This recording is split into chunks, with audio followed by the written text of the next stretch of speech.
اعوذ باللہ من الشیطان الرجیم بسم اللہ الرحمن الرحیم رب اشرح لی صدری ویسر لی امری واحلل عقدۃ من لسانی یفقہوا قولی۔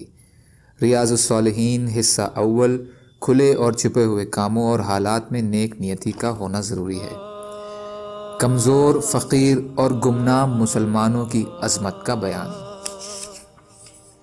اللہ تعالیٰ فرماتے ہیں، اور روک رکھ اپنے نفس کو ان لوگوں کے ساتھ جو پکارتے ہیں اپنے رب کو صبح اور شام، طالب ہیں اس کی رضا کے، اور نہ دوڑیں تیری آنکھیں ان کو چھوڑ کر۔ سورہ کہف آیت 28۔ حضرت حارثہ بن وہب رضی اللہ تعالی عنہ سے روایت ہے کہ میں نے رسول اللہ صلی اللہ علیہ وسلم کو فرماتے ہوئے سنا، کیا میں تمہیں جنتیوں کی خبر نہ دوں؟ پھر آپ نے خود ہی جواب دیا، ہر کمزور جو کمزور سمجھا جاتا ہے، اگر وہ اللہ پر قسم کھا لے تو اللہ اسے پوری کر دیتے ہیں۔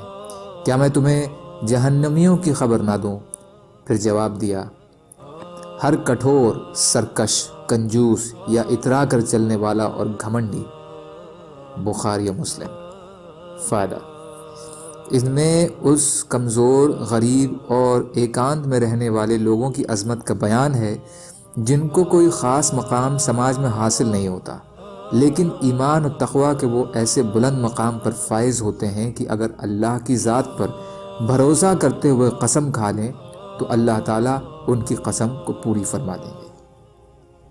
اس میں نرمی اور گمنامی کی فضیلت اور گھمنڈ، کنجوسی اور شہرت اور ناموری کی ہوس کی نندا ہے۔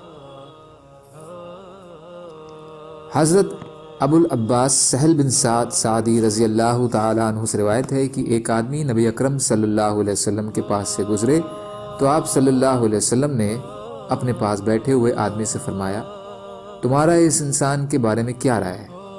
اس نے کہا، اچھے لوگوں میں سے ہیں، اللہ کی قسم یہ اس قابل ہیں کہ اگر کہیں پیغام نکاح دیں تو ان کا نکاح قبول کیا جائے گا، اور اگر کسی کی سفارش کریں تو سفارش قبول کی جائے گی۔ رسول اللہ صلی اللہ علیہ وسلم یہ سن کر خاموش رہے، اور پھر ایک آدمی وہاں سے گزرا تو رسول اللہ صلی اللہ علیہ وسلم نے اس سے پوچھا کہ اس کے بارے میں تمہاری کیا رائے ہے؟ انہوں نے کہا، یا رسول اللہ، ایک آدمی کا فقراء مساکین ہے، یہ اس لائق ہے کہ اگر نکاح کا پیغام دے تو اس سے نکاح نہ کیا جائے، اور اگر سفارش کرے تو اس کی سفارش قبول نہ کی جائے، اور اگر کوئی بات کہے تو اس کی کوئی بات سنی نہ جائے۔ تو رسول اللہ صلی اللہ علیہ وسلم نے فرمایا، یہ فقیر پہلے آدمی سے اگر پوری دنیا بھی بھر جائے تو ان سارے آدمیوں سے بہتر ہے۔ بخاری و مسلم۔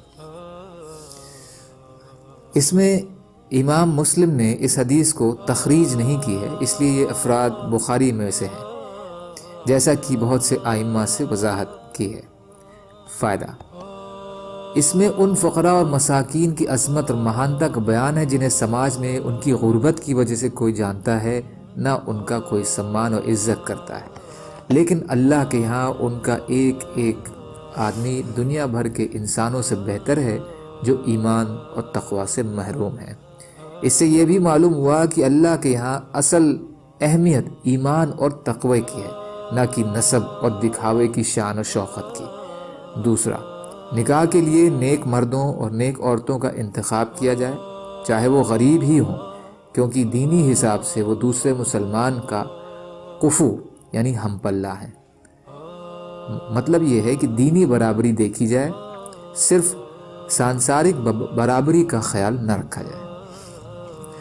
حضرت ابو سعید خدری رضی اللہ تعالیٰ عنہ سے روایت ہے کہ نبی اکرم صلی اللہ علیہ وسلم نے فرمایا، جنت اور جہنم میں جھگڑا ہوا۔ جہنم نے کہا، میرے اندر سرکش اور گھمنڈی انسان ہوں گے، اور جنت نے کہا، میرے اندر کمزور اور مسکین لوگ ہوں گے۔ تو اللہ نے ان کے بیچ فیصلہ فرمایا۔ جنت سے کہا، تو جنت میری رحمت ہے، تیرے ذریعے سے میں جس پر چاہوں گا رحم کروں گا، اور جہنم سے کہا، تو جہنم میرا عذاب ہے، میں تیرے ذریعے سے جس کو چاہوں گا عذاب دوں گا، تم دونوں کا بھرنا میری ذمہ داری ہے۔ فائدہ، حدیث میں کمزور اور مساکین سے مراد ہے وہ اہل ایمان کا تقوی ہیں جو صبر و قناعت سے زندگی گزار دیتے ہیں، لیکن دنیا کمانے کے لیے مکر و فریب سے کام نہیں لیتے۔ حدیث میں ان کے لیے ایک اچھی سوچنا ہے۔ اس کے برعکس اللہ کے احکام سے منہ موڑنے والے جبار اور متکبرین کے لیے جہنم کی چیتاونی ہے۔ اب یہ انسان کی اپنی پسند ہے کہ وہ ان قسموں میں سے کس قسم میں چاہے اپنا شمار کروا لے۔ جنت اور جہنم کا یہ آپس کی بات چیت کوئی اسمبھو بات یعنی ناممکن بات نہیں ہے۔ اللہ کے لیے ان کے اندر سمجھ پیدا کر دینا جس سے وہ باہم بحث اور تکرار کریں کوئی مشکل کام نہیں ہے۔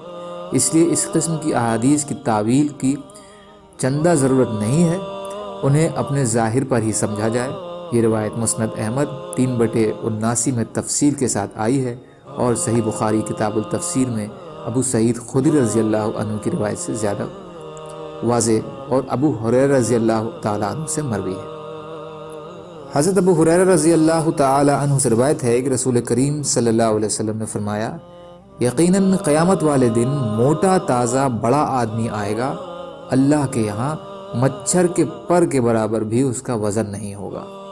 بخاری و مسلم۔ فائدہ: اس سے یہ معلوم ہوا کہ اللہ کے یہاں شان و شوقت کے ان مظاہر کا کوئی اہمیت نہیں ہوگی جن کو وہ اہل دنیا عزت اور اہمیت دیتے ہیں۔